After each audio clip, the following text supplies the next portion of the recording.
तो बच्चों आज हम जानेंगे समाकलन क्या होता है। वास्तव में समाकलन दो प्रकार का होता है, एक होता है अनिश्चित और एक होता है निश्चित। समाकलन का चिन्ह ए वाला होता है। अनिश्चित क्या होता है, जब ऐसे चिन्ह लगा होगा इसके ऊपर जो कोई बॉन्डिंग नहीं दी गई होगी, और निश्चित वाला क्या होगा, जब बॉन्डिंग दी गई होगी। ठीक है ना। अब क्या होता है कि समाकलन होता क्या है, अवकलज की सहायता से मूल फलन प्राप्त करने की प्रक्रिया को समाकलन कहते हैं, यानी कि अवकलज का ही समाकलन करा जाता है। कहने मतलब क्या है, मान लो कोई फलन है, इसका आपने अवकलन किया तो क्या आपका अवकलज आ गया। इस अवकलज को फिर से जब समाकलन कर दोगे ना तो मूल फलन पा जाओगे। आप देख रहे हो ये हमारा क्या है, मूल फलन है। समझ गया ना। यानी कि अवकलज का ही क्या होता है, समाकलन होता है। यानी कि हम मूल फलन को पाते हैं। समाकलन करने का मतलब क्या है कि हम मूल फलन को प्राप्त करना चाहते हैं। और आप ये जाने कि समाकलन अगर लिखा है एफ एक्स डी एक्स, तो इसको बोलते क्या है, एफ का एक्स के सापेक्ष समाकलन बोलते हैं। और जो एफ एक्स है ना, इसको हम लोग बोलते हैं समाकल्य। और जो एक्स होता है वो क्या होता है, समाकलन का चर होता है, यानी कि समाकलन का वेरिएबल होता है। आज हम जानेंगे बच्चों इंटीग्रेटिंग कांस्टेंट सी के बारे में होता क्या है। क्योंकि हम जानते हैं कि जिस फलन का आप समाकलन करने जा रहे हो वह किसी का अवकलज रहा होगा, और जिसका अवकलज रहा होगा जिस फलन का, उसे मूल फलन कहते हैं। चलो मान लिया हमारे पास ये मूल फलन एफ एक्स बराबर क्या है, 4x का स्क्वायर प्लस 4x प्लस 2 है। ठीक है ना। आपने इसका अवकलन किया तो देखो क्या आप आ गए, एफ डैश एक्स बराबर 8x प्लस 4, 2 का तो अवकलन 0 हो जाएगा, है ना। अच्छा अब अवकलज मिल गया ना, आप इसको समाकलन कर दो तो मूल फलन मिल जाएगा। ऐसा हो रहा है। तो मैंने इसका समाकलन कर लिया, दोनों पक्षों का समाकलन कर दिया एक्स के सापेक्ष, तो हो गया हमारा एफ एक्स हो गया। आप इसका करोगे तो 8x स्क्वायर बटे 2 प्लस 4x आना है, जो भी है अपना यहाँ तक आ गया। अब जान रहे हो ये चीज़ हमको नहीं मिला, ये चीज़ हमको नहीं मिला ना। क्यों नहीं मिला, क्योंकि वो अवकलन की प्रक्रिया में 0 हो गया, तो कहाँ से मिलेगा। उसी की पूर्ति करने के लिए हम क्या करते हैं, यहाँ पे सी लगा देते हैं। सी क्या होता है, एक इंटीग्रेटिंग कांस्टेंट होता है। क्यों, क्योंकि यहाँ पे हो सकता है कोई अंक रहा और अवकलन करते हो तो मतलब कि अवकलज 0 हो गया हो वहाँ पे, तो उस टर्म को प्राप्त करने के। देखो बच्चों आज हम करेंगे इस फार्मूले को प्रूव, यानी कि समाकलन of 1/x square A square plus x square क्या होता है एक्स के सापेक्ष। ठीक है ना। तो करना क्या है, पहले एक्स को मान लिया जाए 80, तो दोनों पक्षों का एक्स के सापेक्ष अवकलन करने पर इसका तो एक आएगा, इसका कितना आ जाएगा, a into d t by d x आ जाएगा। ठीक है ना। तो क्रॉस मल्टीप्लाई कर लोगे तो हो जाएगा डी एक्स बराबर ए डी टी, यानी कि जो एक्स के टर्म में मतलब टी के टर्म में जिस एक्स माने हो तो आपको टी के टर्म में समाकलन भी करना पड़ेगा। तो करना क्या है, अब जहाँ पे एक्स है वहाँ पे 80 कर दो, तो ए स्क्वायर प्लस ए का स्क्वायर टी का स्क्वायर, और डी एक्स के स्थान पे क्या पुट करना पड़ेगा, a इंटू डी टी। करना क्या है, यहाँ पे स्क्वायर कॉमन है, कॉमन ले लिया, बचा क्या 1 प्लस टी का स्क्वायर, यहाँ पे डी टी एक से एक कट गया, बचा क्या 1/1 बाहर हो गया, और 1/1 प्लस टी का स्क्वायर, इसका क्या होता है फार्मूला, tan इनवर्स टी होता है, प्लस टी की वैल्यू पुट करो, यहाँ से टी बराबर क्या आएगा, टी बराबर एक्स अपान ए आएगा, यानी कि आई बराबर क्या आएगा 1/a tan inverse x Y, इसका जो कि समाकलन है, प्लस सी क्योंकि निश्चित समाकलन करने जा रहे हो। चलो बच्चों आज इस फार्मूले को हम प्रूव करने जा रहे हैं। करना क्या है, देखो आई बराबर क्या लिखा है, समाकलन ऑफ 1/रूट में a square minus x square d x लिखा। ठीक है ना। करना क्या है, आपको एक्स और मान लेना 80, तो आपको दोनों पक्षों का एक्स के साथ अवकलन करना पड़ेगा, तो इसका एक आएगा, इसका ए और D t by d x cross multiply कर लोगे, यहाँ पे क्रॉस मल्टीप्लाई कर लोगे तो क्या आ जाएगा, डी एक्स बराबर ए इंटू डी टी आ जाएगा, कोई बात है नहीं है। अब करना क्या, आई बराबर एक्स के स्थान पे 80 रखो तो हो जाएगा ए स्क्वायर माइनस ए हो जाएगा, ए का स्क्वायर डी का स्क्वायर, और डी एक्स के स्थान पे क्या हो जाएगा, ए इंटू डी टी हो जाएगा। अब यहाँ पे ए स्क्वायर कॉमन लेना, कॉमन ले जाओगे, बचा 1 माइनस टी का स्क्वायर ए इंटू डी टी हो गया हमारा। अब देखो इस रूट से बाहर निकल जाएगा, स्क्वायर लगा हुआ है तो ए बाहर निकल गया, अब ये वाला ए से कट जाएगा, तो बचा क्या रूट समाकलन ऑफ 1/रूट में 1 माइनस टी का स्क्वायर और डी टी बचेगा क्योंकि ए कट चुका है। अब इसका फार्मूला किसका है, साइन इनवर्स टी का फार्मूला है, और प्लस सी क्यों, क्योंकि निश्चित समाकलन लगाने जा रहे हो आप। और यहाँ पे देखो टी का मान यहाँ से क्या पुट कर लोगे, एक्स अपान ए पुट कर लोगे, प्लस क्या हो गया हमारा सी हो गया। तो बच्चों आज हम करेंगे ए वाला फार्मूला प्रूव, यानी कि समाकलन ऑफ 1/x इंटू रूट में एक्स स्क्वायर माइनस ए का स्क्वायर इंटू डी एक्स। करना क्या है, आपको मानना एक्स और 80 मान लेना है, दोनों पक्षों का एक्स के सापेक्ष अवकलन करने पर क्या हो जाएगा 1/a इंटू और D t by d x हो जाएगा, और यहाँ पे क्रॉस मल्टीप्लाई कर लोगे तो क्या आ जाएगा, डी एक्स और ए इंटू डी टी आ जाएगा, कोई बात नहीं। अब यहाँ पे सारी वैल्यू पुट करो तो समाकलन आप क्या हो जाएगा, एक्स स्थान पे 80 रख लो, यहाँ पे रखोगे तो ए का स्क्वायर टी का स्क्वायर माइनस ए का स्क्वायर आएगा, और ए इंटू डी टी, यहाँ से ए वाला ए कट जाएगा। अब यहाँ से स्क्वायर कॉमन लोगे तो रूट से बाहर निकले तो क्या बचेगा हमारा ए बचेगा, यानी कि 1/t इंटू ए रूट में क्या बचा टी स्क्वायर माइनस 1 बचा, कोई बात नहीं। 1/a कांस्टेंट बाहर निकल जाएगा, फिर बचा क्या 1/t इंटू रूट में टी स्क्वायर माइनस ए के समाकलन किसका है, इस एक इनवर्स टी का समाकलन, और टी का मान यहाँ से पुट कर लोगे तो क्या आएगा एक्स वाई, यानी कि आई बराबर 1/a sec inverse x y plus c, इसका हो गया समाकलन। और सी क्यों लगा है, क्योंकि समाकलन कर रहे हो। आज हम देखेंगे कि x के सापेक्ष tan x का क्या होता है समाकलन। ध्यान से देखिएगा, tan x को हम क्या लिख सकते हैं, sin x अपन cos x लिख सकते हैं। और हमने कहा मान लो cos x और t मान लेते हैं, तो दोनों पक्षों का जब x के सापेक्ष अवकलन करोगे तो क्या आएगा, minus sin x dx by dt, यानी सॉरी dt बाई dx आएगा। क्रॉस मल्टीप्लाई कर लोगे तो dx और क्या आ जाएगा, माइनस का dt अपन sin x। ठीक है ना। अब करना क्या है, अब यहाँ से काम करते हैं, यहाँ से तो हो जाएगा sin x, इसको तो t मान चुके हो, मल्टीप्लाई बाई इसके स्थान पे dx के स्थान पे क्या आ जाएगा, माइनस का dt अपन sin x। अब देखो ये कैंसिल हो जाएगा, बचा क्या, 1/t हुई माइनस का। 1/t का समाकलन क्या होता है, log t होता है, माइनस बाहर लगा दिया हमने, और t प्लस c, क्योंकि इंडिफिनिट इंटीग्रेशन कर रहे हो आप, तो यहाँ पे देखो माइनस का log और t का मान क्या माने हो, cos x प्लस c। और अगर ये माइनस आपको हटाना चाहते हो ना तो क्या करना पड़ेगा, i बराबर log cos का उल्टा sec x प्लस क्या हो जाएगा, c हो जाएगा। तो आज हम करेंगे cot x का x के सापेक्ष समाकलन करने वाले हैं। तो देखो क्या करना है, cot x को हम क्या लिख सकते हैं, cos x अपान sin x, कोई बात नहीं है, sin x को हमने t मान लिया। दोनों पक्षों का x के सापेक्ष अवकलन करोगे तो क्या हो जाएगा, sin का cos x बराबर dt बाई dx हो जाएगा, कोई बात नहीं। क्रॉस मल्टीप्लाई कर लोगे ना तो क्या आ जाएगा, dx बराबर dt अपान cos x आएगा, कोई बात नहीं। अब देखो यहाँ से काम करते हैं, इस समाकलन आप क्या हो जाएगा, cos x sin x को आप t मान चुके हो, t रख दो, और dx का मान क्या है, dt अपान cos x। यहाँ तक समझ में बात हमारी आई ना। तो cos कट जाए, cos से cos कट जाएगा, 1/t का समाकलन क्या होता है, log t होता है। और भैया t को क्या मान के t बराबर sin x, यानी कि i बराबर log sin x प्लस ये होता है cot x का x के सापेक्ष समाकलन। तो आज हम देखेंगे cosec x का x के सापेक्ष समाकलन क्या होता है। ठीक है ना, कोई बात नहीं है, इस चीज को आप ऐसे लिख सकते हो, cosec x minus cot X का ऊपर से मल्टीप्लाई कर दो, कोई फर्क नहीं पड़ेगा। मैंने कहा अब इस चीज़ को हमने मान लिया t है, यहाँ तक कोई फर्क नहीं पड़ेगा, दोनों पक्षों का अवकलन करने आता है ना। अवकलन कर लोगे तो इसका अवकलन जो भी होता है, यहाँ पे एक इसका अवकलन नहीं होता है, इसका अवकलन नहीं होता है, बचा क्या, बराबर dt बाई dx। अब यहाँ से यहाँ पे cosec x कॉमन ले तो क्या बचेगा, cosec x minus cot x बचेगा dt बाई dx। हमको dx का मान चाहिए ना, तो dx यहाँ पे तो बाकी यहाँ पे आ जाएगा, बात खत्म होती है। फिर मैं यहाँ से काम करने वाला हूँ। अब देखो cosec x इंटू ब्रैकेट में cosec x minus cot x हो गया ना। अब इसको हमने t मान लिया तो t हो गया हमारा, और dx के स्थान पे क्या पुट करना पड़ेगा, dt अपान a पूरा हमने पुट कर लिया। आप देख क्या रहे हो, यह पूरा इनसे कट गया, बचा क्या 1/t, dt 1/t का होता है log t प्लस t हो गया माने हो cosec माइनस cot, यानी कि i बराबर log cosec x minus cot x plus ये होता है cosec x का समाकलन। तो आज हम देखेंगे sec x का समाकलन क्या होता है। x के सापेक्ष करना कुछ नहीं है, आपको ऊपर से मल्टीप्लाई करना है, sec x plus tan x कर लोगे आराम से। अब मान लेना है sec x plus tan x और t मान लेना है। अब sec x का दोनों पक्षों का x के सापेक्ष अवकलन कर लोगे तो क्या आएगा हमारा, sec into tan plus sec बराबर dt बाई dx हो जाएगा हमारा। करना क्या है, dx बराबर यहाँ ला दोगे तो बाकी a वाला वहाँ भाग जाएगा, इन दोनों में कॉमन भी क्या है, sec x कॉमन बचेगा क्या, sec x plus tan x बचेगा, कोई बात नहीं है। अब यहाँ से काम करते हैं, अब यहाँ ऊपर लिख लो sec x ब्रैकेट में sec प्लस tan, और बट इसको t माने और मल्टीप्लाई बाई dt। अब dx के स्थान पे dt, a वाला dt अपान पूरा कर लोगे, ये इनसे कट जाएगा या इनसे कट जाएगा, बचेगा 1/t। dt का समाकलन क्या होता है, log t होता है, और t का वैल्यू पुट कर दोगे तो कितना आ जाएगा, sec x plus tan x, यानी क्या बोलोगे, sec x का समाकलन क्या होता है, log sec x plus tan x plus क्या हो जाएगा c, बिकॉज ऑफ इंटीग्रेट मतलब कि इंडिफिनिट इंटीग्रेशन है ना यहाँ पे। बस देखेंगे इस चीज़ का समाकलन क्या होता है। करना है कुछ नहीं, आपको मानना है x और a tan थीटा मान लेना है, बाकी प्रोसेस करना है x दोनों बच्चों का अवकलन करने पर।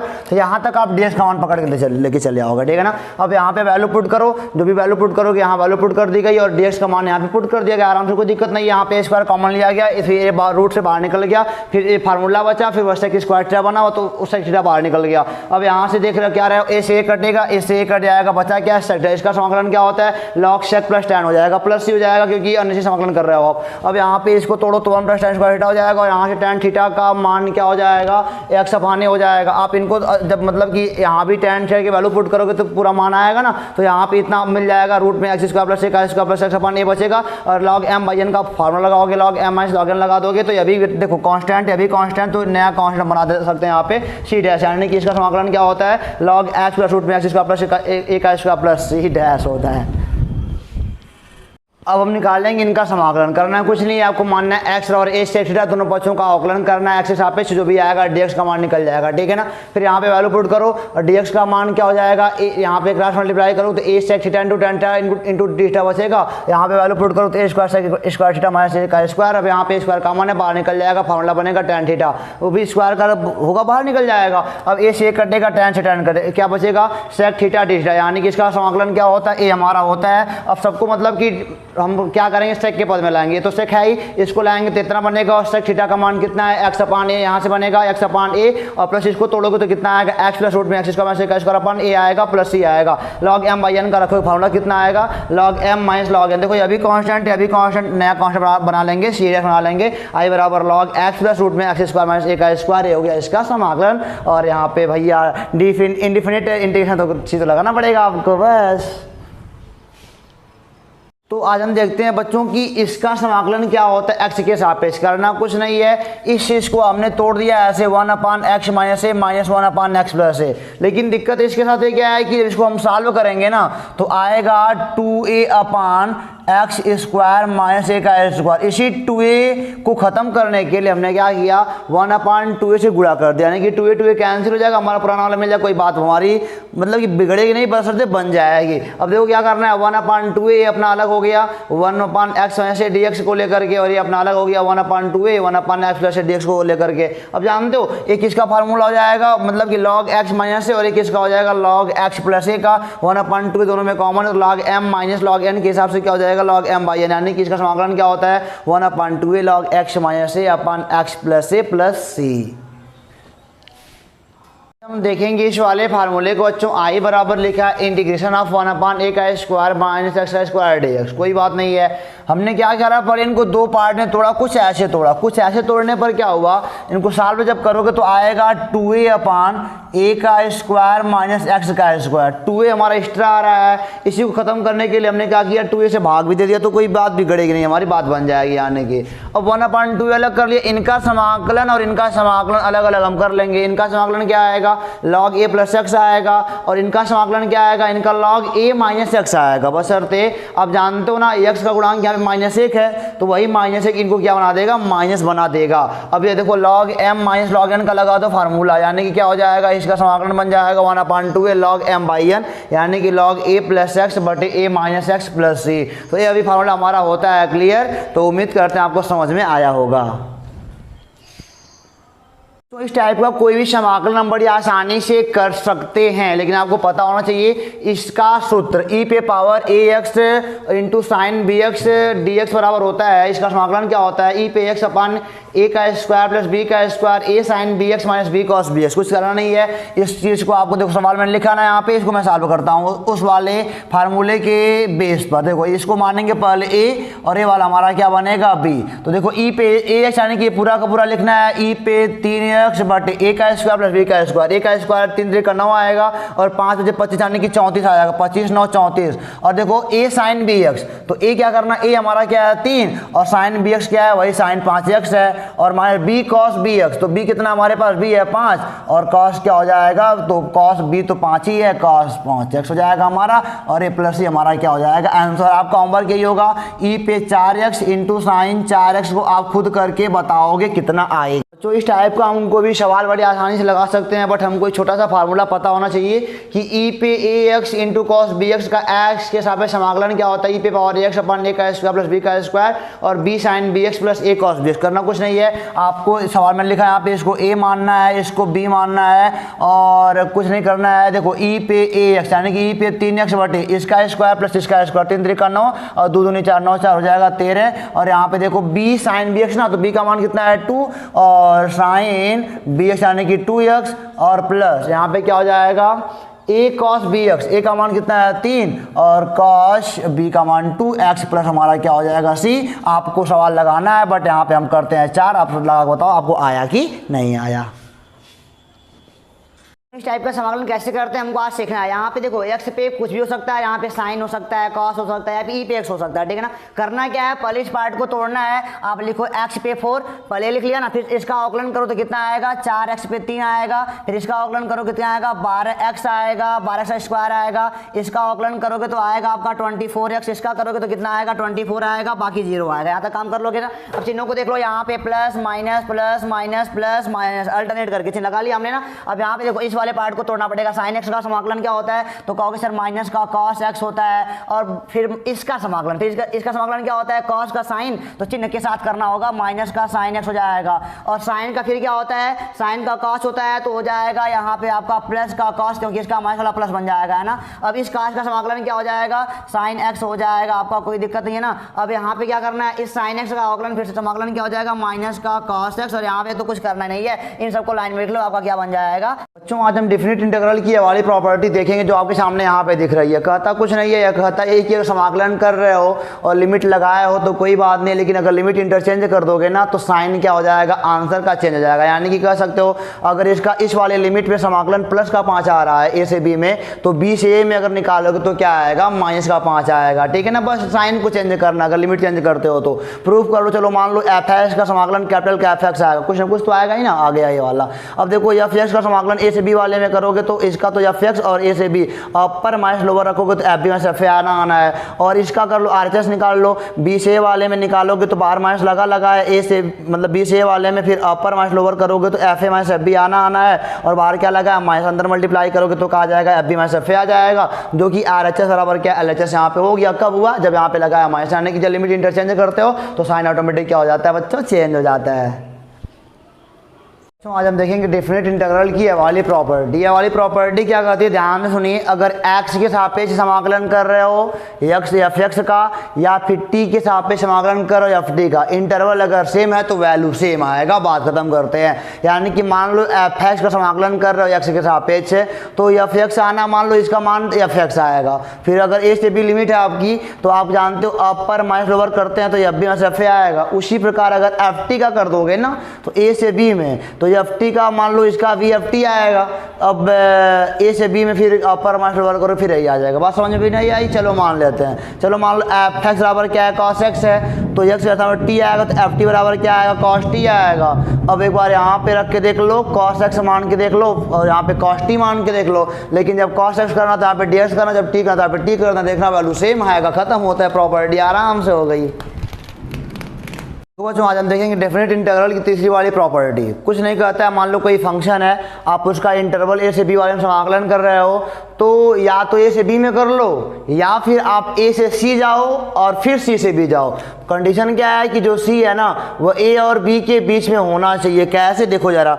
अब मान लो या कोई फंक्शन का वक्र एरिया निकालता है, तो एरिया बेटा चाहे आप ए से बी तक निकालो तभी बात वही आएगी, या फिर आप ए से सी तक का निकालो फिर सी से बी तक का निकालो, अलग अलग निकालोगे, जोड़ना पड़ेगा। ऐसे ही प्रूव करना है तो बड़े आराम से कर लोगे, तुम खुद करो इस चीज़ को। चलो मान लो एफ एक्स का समाकलन कैपिटल का एफ एक्स आएगा, फंक्शन तीनों वही है तो समाकलन सबका वही आएगा। लिमिट रखोगे सॉल्व करोगे f B minus F a आएगा। यहाँ पे अलग अलग लिमिट रखोगे तो क्या होगा, आप देखने को पाओगे एफ सी कट जाएगा, जो फिर आ जाएगा F B minus F a जो कि उसके बराबर आएगा। यहाँ पे करना क्या है, ए से बी को आपको 2 भाग में या 3 भाग में 4 भाग में ब्रेक करो, बशर्ते जो बस इनके बीच में होना चाहिए, इनके बीच में होना चाहिए, ठीक है ना। इतना ही बस होता है बस। आज हम देखेंगे डेफिनेट इंटीग्रल की चौथी वाली प्रॉपर्टी क्या कहती है। चौथी प्रॉपर्टी ये कहती है कि अगर किसी फंक्शन का आप ए से बी वाले इंटरवल समाकलन कर रहे हो तो इसके बराबर यह भी हो सकता है। इंटरवल वही रहेगा लेकिन एक्स के स्थान पे दोनों का योग, अपर लोअर का योग कर दोगे, माइनस एक्स कर दोगे, बात वही बनेगी। प्रूव करते हैं, आरएचएस को पकड़ते हैं, एलएचएस को ले आते हैं। देखो पूरा मैंने लिख लिया, इसको मैंने टी मान लिया। दोनों पक्षों का जब एक्स का अवकलन करोगे तो माइनस का डीएक्स और डी टी आएगा, है ना।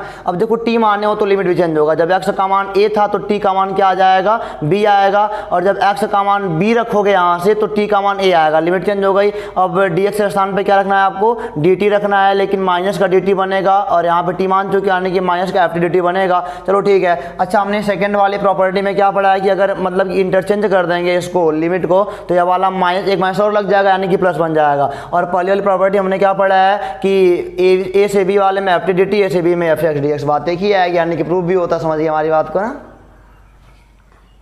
हम देखेंगे डेफिनेट इंटीग्रली पांचवी वाली प्रॉपर्टी क्या कहती है, कहती कुछ नहीं, कहती 0 से 2a में अगर किसी फंक्शन का समाकलन कर रहे हो तो ऐसे भी कर सकते हो, उसी फंक्शन को 0 से a में करो और उस 0 से a में करो, लेकिन 2a माइनस x का भी कर सकते हो, आप प्रूव कर लो। RHS पकड़ते हैं ये वाला और ये वाला करा का मैंने, इसको मैंने t मान लिया तो मतलब इतना काम हुआ, माइनस का डेक्स dt अवकलन करने पर वैल्यू पुट करी और लिमिट भी चेंज होगा, 0 रखोगे तो यहाँ पे क्या आएगा 2a आएगा और यहाँ पे क्या आएगा a आएगा, यह बात तो यहाँ आएगी। इसको आप ब्रेक करोगे तो सेकंड वाली प्रॉपर्टी क्या कहती है, अगर लिमिट चेंज कर दोगे तो यहाँ पे चिन्ह क्या हो जाएगा, बदल जाएगा, बदल गया वो भी। और फर्स्ट प्रॉपर्टी क्या बोलती है, यहाँ पे एफ ds भी कर सकते हो, यहाँ तक काम कर लिया ना। अब a से 2a में है तो यहीं से आ रहा है, a से 2a में जाना है तो a से 2a का एरिया हमारा a होगा, और अगर मैंने बोला कि पहले यहाँ से यहाँ तक का निकाल लो और ये वाला घटा देना, तो 0 से 2a का निकाल के वाला मैंने घटा दिया, बात वही बनी। अब वाला इससे कट गया, बचा गया ये हमारा क्या आ गया, RHS आ गया। ऐसे ही प्रूव हो जाएगा आराम से, कोई दिक्कत नहीं है। तो आज हम जानेंगे इवन और ऑड फंक्शन के बारे में। कुछ होता नहीं, ये कहानी लिखी गई है। अब देखो जरा, मान लो fx बराबर x² आपको जानना इवन है कि ऑड है, तो यहाँ पे दोनों पक्षों में आप रखोगे माइनस का x रखोगे, ठीक है ना। तो माइनस का x रख लिया, यहाँ रखा तो फिर भी पुराना वाला फंक्शन हमारा आ गया। माइनस का x रखने पर अगर फंक्शन चेंज नहीं हो रहा, पुराना वाला ही आ जा रहा है, तो दैट इज कॉल्ड इवन। यहाँ देखो fx बराबर तुमने cos x लिया, अगर माइनस x रख दो दोनों और ना, तो फिर cos माइनस x भी क्या होता है, cos x ही होता है। देखो फंक्शन पुराना और फिर से हमको मिल गया ना, इट इज कॉल्ड इवन। अब मान लो फंक्शन कोई हमारे पास है fx बराबर x का क्यूब, अब दोनों पक्षों में रखो माइनस का x, तो अगर यहाँ पे बदल दोगे माइनस, तो यहाँ भी क्या हो जाएगा माइनस। देखो चिन्ह बदल गया, फंक्शन का बदल गया ना। तो उसी प्रकार अगर fx और sin x है तो यहाँ भी माइनस x रख दो ना, तो यहाँ भी हो जाएगा साइन माइनस का x हो जाएगा। देखो यहाँ चिन्ह बदल गया, यानी कि अगर कोई फंक्शन है आप मतलब कि माइनस के साथ पुट करते हो, तो अगर चिन्ह बदल जा रहा है तो क्या कहलाएगा, ऑड कहलाएगा, और अगर चिन्ह नहीं बदल रहा है फिर फंक्शन वही बना हुआ है तो क्या कहलाएगा, फंक्शन इवन फंक्शन कहलाएगा। बच्चों एक कुछ परवलयों के ग्राफ हैं जो कि आपको सवाल लगाने में काफ़ी मदद करेंगे। जैसे देख लीजिए x² बराबर 4ay है ना, तो देखो x का स्क्वायर है ना, तो यह भी अच्छा यह भी अच्छा, देखो स्क्वायर वाले पे परवलय बैठेगा, x का स्क्वायर है ना तो x वाले बैठेगा, और प्लस का 4ay तो प्लस के y की ओर खुले, देखो x पे बैठा है प्लस के y ओर खुल गया है। यहाँ देखो x² बराबर -4ay, तो स्क्वायर वाला x है तो स्क्वायर वाले परवलय बैठता है, x वाले बैठेगा, और माइनस का y है ना, ये 4 कॉन्स्टेंट है, माइनस का y और खुल जाएगा। यहाँ देखो y² बराबर प्लस का 4x, यानी कि अब की बार कहाँ बैठेगा, y का स्क्वायर तो y पे बैठेगा और प्लस के x की ओर खुलेगा इधर देखो। और यहाँ देखो अब की बार y² बराबर -4x, यानी कि क्या होगा, y पर बैठेगा और माइनस के x की ओर क्या हो जाएगा, खुल जाएगा। बस इतना ही होता है, ये प्लस का x माइनस का x, प्लस का y माइनस का y। अब कर लोगे ऐसा ना, सवाल लगाने में आपको बड़ा मजा आएगा। वृत्तों के ग्राफ है, बढ़िया से आप देखिएगा। देखो वृत्त का समीकरण क्या होता है, x² + y² बराबर a का स्क्वायर। यहाँ पे a क्या है, a रेडियस होता है, ठीक है ना। यहाँ देखो समीकरण देखो, x² + y² बराबर 4, तो 4 का मतलब कि 2 का स्क्वायर, यहाँ पे रेडियस 2 होगा। जब x y में कुछ घाटा जुटा नहीं है तो जो सेंटर बनेगा इसका ना, ओरिजिन बनेगा, मूल बिंदु से 2 नाप के आराम से बनाओ, ठीक है ना। लेकिन समीकरण ये वाला देखो जरा, यहाँ पे x में क्या हुआ, 2 घटा है, रेडियस 2 ही है, लेकिन x में 2 घटा है, यानी कि x में आप मूल बिंदु से 2 इकाई आगे निकल आओगे, यहाँ से 2 इकाई क्या होगे, आगे निकल जाओगे, तो आप यहाँ पे मतलब कि रेडियस 2 का नाप के आराम से बना लो। मान लो यहाँ पे 3 होता तो 3 इकाई आगे निकलते और रेडियस 2 का मतलब कि प्रकार में भर के बना लेते। उसी प्रकार यहाँ भी मान लो y में आपने मतलब कि y में 2 इकाई घट गया ना, यानी कि y में आप 2 इकाई आगे निकल चुके हो, ठीक है ना। और यहाँ पे y में 2, यानी कि मूल बिंदु से 2 इकाई आप आगे निकल जाओगे, आप रेडियस 2 का यहाँ पे मतलब कि सर्कल ड्रा कर लोगे। मान लो यहाँ 3 होता तो 3 इकाई आगे निकल जाते हैं, रेडियस 2 का सर्कल वहाँ थोड़ा ऊपर बनता है, यहाँ थोड़ा आगे बनता। और यहाँ पे जुट भी से जब जुट जाएगा, मान लो प्लस होता तो थोड़ा आगे इधर। बच्चों आज हम जानेंगे कि सिंपल फ्रैक्शन क्या होता है और कंपोजिट फ्रैक्शन क्या होता है, ठीक है ना। ध्यान से देखिएगा, बहुत इंपॉर्टेंट टॉपिक आपके लिए होने वाला है। जानते हो मतलब कि ऐसा भिन्न, यानी कि ऐसा फ्रैक्शन जिसके हर में केवल एक गुणनखंड हो, उसे सिंपल फ्रैक्शन कहते हैं, ठीक है ना। जिसके हर में केवल एक गुणनखंड हो, देखो यहाँ पे हर में केवल एक गुणनखंड है, यानी कि सिंपल फ्रैक्शन है। और आप देख सकते हो यहाँ भी केवल क्या है, हर में एक गुणनखंड है, अभी क्या है, एक सिंपल फ्रैक्शन, ठीक है ना। अब इसी सिंपल को मैं सॉल्व करूंगा, तो सॉल्व करने पर आपको पता है कि a मल्टीप्लाई करना पड़ता है, आपको इतना करोगे इतना आएगा। अब देखो ये हो गया कंपोजिट फ्रैक्शन, यानी कि सिंपल को मिलाकर जो बनता है उसे हम बोलते हैं कंपोजिट फ्रैक्शन, यानी कि कंपोजिट वाले में उसके हर में एक से ज़्यादा गुणनखंड होते हैं, समझ गया ना। तो सिंपल तो ही बनता है कंपोजिट। सिंपल में क्या होता है, हर में केवल एक गुणनखंड होता है, और कंपोजिट में क्या होता है, एक से ज़्यादा होता है, सिंपल तो ही बनता है कंपोजिट।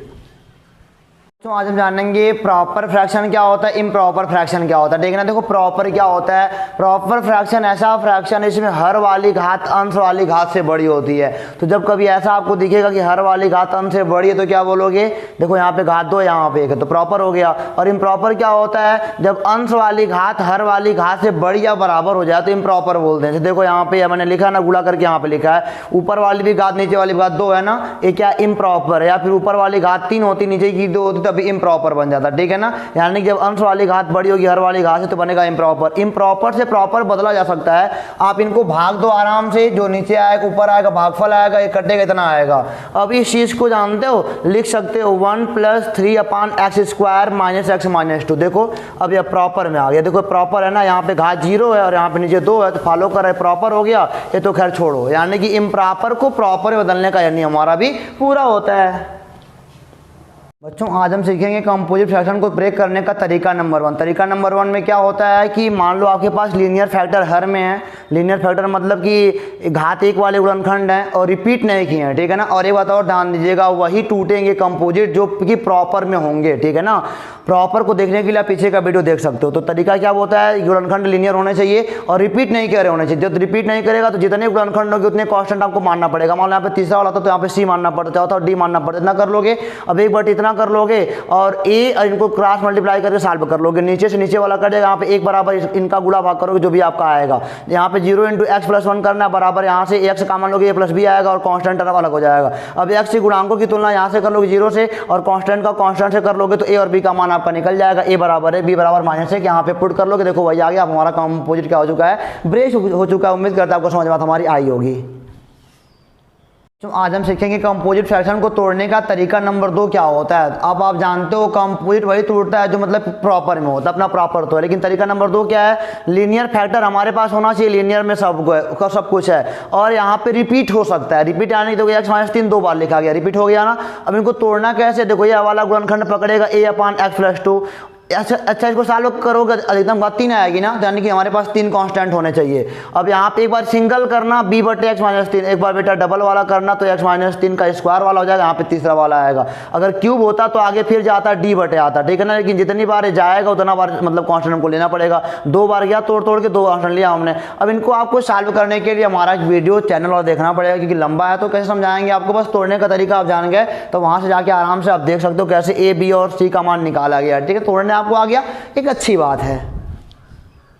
तो आज हम देखेंगे कंपोजिट फ्रैक्शन को तोड़ने का तरीका नंबर 3 और 4। आप जानते हो कि कंपोजिट को तोड़ने के लिए फ्रैक्शन का प्रॉपर होना जरूरी है। 3 नंबर क्या कहता है, अगर आपके हर में कोई द्विघात पद हो यानी क्वाड्रेटिक फैक्टर कोई हो तो करना क्या है, a/x - 1 कर लोगे और प्लस द्विघात वाला है ना, यहाँ पे 2 लोग आने चाहिए तो एक के में बन जाएगा bx + c/x² बन जाएगा, ठीक है ना। यहाँ पे 2 लोग हैं, टोटल 3 लोग। देखो क्यूब बनेगा, देखता 3 लोग आना चाहिए तो abc आ गया, लेकिन इस वाले में bx + c आना चाहिए। और चौथा इसी में जान लो, अगर मान लो रिपीट करा हुआ है तो क्या करना है, वही बात होगी a/x - 1, लेकिन एक बार जब इसका एक घात टूटेगा तो bx + c/x² + 1 होगा। जब दोनों लगा दोगे तो क्या होगा, 3x + d/x² + 1 का होल स्क्वायर। 5 लोग बनेगा, घात 5 बनेगा तो 5 लोग हमारे पास कांस्टेंट में भी आएंगे। छोटे से वीडियो में समझाना बड़ा मुश्किल है तो आप हमारे मतलब ये पूरे वाले वीडियो को देख के आराम से देख सकते हो। उम्मीद करते हैं कि आपको तोड़ने तो अब आ ही गया होगा। आज हम देखेंगे डेफिनेट इंटीग्रल की वाली प्रॉपर्टी कि -a से a के बीच में अगर किसी फंक्शन का आप समाकलन करो तो 0 आता है, बशर्ते जो फलन हमारा विषम होना चाहिए, यानी कि f - x - f होना चाहिए, ठीक है ना। इस चीज़ को मैंने प्रूव कर दिया यहाँ पे। इसको तोड़ा मैंने, -a से 0 वाले फिर 0 से वाले में तोड़ दिया फंक्शन को। यहाँ पे x - t मान लिया तो dx - dt आ गया। तो बच्चों यहाँ पे इसका लिमिट भी चेंज होगा ना, तो लिमिट में यहाँ पे चेंज होकर a आ जाएगा और 0 रहेगा ही रहेगा। आप चेंज कर लोगे इसको, माइनस का ft और माइनस का dt। यहाँ पे माइनस बाहर निकाल दिया तो -a0 f - t dt। क्योंकि विषम हमारा फलन है तो यहाँ पे f - t का मान माइनस का ft का माइनस बाहर निकल जाएगा, यह वाला बन जाएगा प्लस और a0 अब प्रॉपर्टी पड़ी है ft dt का क्या होता है, f dx बन जाएगा पहले वाली प्रॉपर्टी से। और जानते हो सेकेंड वाली प्रॉपर्टी क्या कहती है, अगर लिमिट चेंज कर दोगे, अगर लिमिट क्या कर दोगे, ए देखो जरा यहाँ पे 0 और यह बन जाएगा a, तो यहाँ पे क्या लग जाएगा -f dx। अब देखो यहाँ पे ऊपर छोड़ के आया हो ना प्लस का, ये वाला माइनस वाला, तो ये क्या हो जाएगा 0 बन जाएगा। हमारा भी होता है हैंस प्रूव्ड। आज हम देखेंगे डेफिनेट इंटीग्रल की वाली प्रॉपर्टी क्या कहती है कि माइनस ए से ए के बीच अगर आप किसी फंक्शन का समाकलन कर रहे हो तो कितना आएगा 2 a f x ds, बशर्ते क्या होना चाहिए, यह एफ एक्स एक सम फलन यानी कि एफ माइनस एक्स का मान एफ एक्स होना चाहिए, ठीक है ना। इसको मैंने प्रूफ में 2 पार्ट में तोड़ा, पहले माइनस ए वाले में पहले माइनस ए से 0, फिर 0 से वाले में इसको ब्रेक कर लिया, इसको छोड़ दें पे, इसको मान लो एक्स माइनस टी मान लो तो D x minus D T आएगा, ठीक है ना। और लिमिट भी चेंज होनी है, लिमिट चेंज करोगे तो ए और 0 आएगा, F minus T minus D T. अब ये वाली वैल्यू पुट कर ली, अब देख रहे हो माइनस निकल जाएगा बाहर, यहाँ पे क्या बचेगा a से 0 F minus T D T. अब जानते हो या क्योंकि सम फलन है तो एफ माइनस टी का मान क्या एफ टी आ जाएगा और बाहर लगा माइनस, ठीक है ना। और यहाँ पे पहली वाली प्रॉपर्टी लगा लोगे तो ये बन जाएगा एफ एक्स डी एक्स बन जाएगा, ठीक है ना। सेकंड प्रॉपर्टी लगाओगे तो अगर लिमिट चेंज कर दोगे तो ये वाला बन जाएगा प्लस, अब ये वाला छोड़ के ये वाला देखो जो दोनों सेम लिमिट में और एफ एक्स है तो क्या हो जाएगा 2 और 0 से ले ए एफ एक्स डी से भी आराम से क्या होता है हमारी प्रॉपर्टी प्रूफ होती है, लेकिन बीच में मतलब कितना हो जाएगा 0 हो जाता है।